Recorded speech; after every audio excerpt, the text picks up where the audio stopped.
Can you explain the women being covered? So in Islam, in the Quran, Allah says, tell the believing man to lower his gaze. So the first hijab or veil is placed on the man. Don't feast your eyes on women.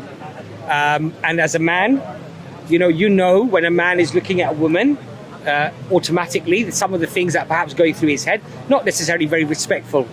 In fact, many of our thoughts, we would struggle to tell our mothers or our sisters or our daughters or our wives, because that's the nature of man.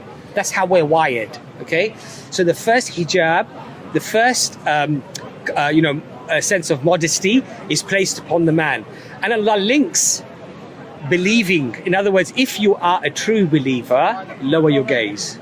Don't gawp, don't stare, don't feast your eyes and think things that are inappropriate, basically. And tell the believing woman to dress modestly. So there's a responsibility placed upon both. Now, throughout all of human history, you find that women actually covered their hair. If you watch a video of England, even if a person was not particularly religious, they'd always have a scarf. That was just seen as modesty. It was seen as a modest way.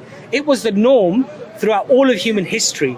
It's actually a very modern phenomena which has become fashionable because of pop culture and media and everything else, where actually now it's seen perfectly modest not to have your hair covered, and perhaps even dress in clothes that perhaps most of us wouldn't want our daughters to dress in. Let's put it that way, right? And it's seen perfectly okay. But in Islam, this responsibility is placed upon both the man and the woman. By the way, the man has modest dress as well. So he shouldn't wear very figure-hugging clothes.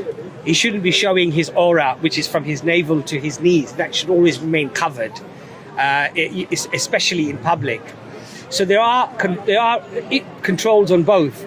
But the woman's hair ultimately is seen as a very, let's say, it's a sign of beauty.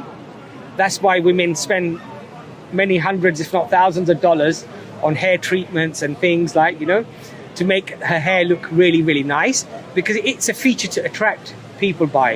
And in Islam, we say that a woman's value is not in the way she looks.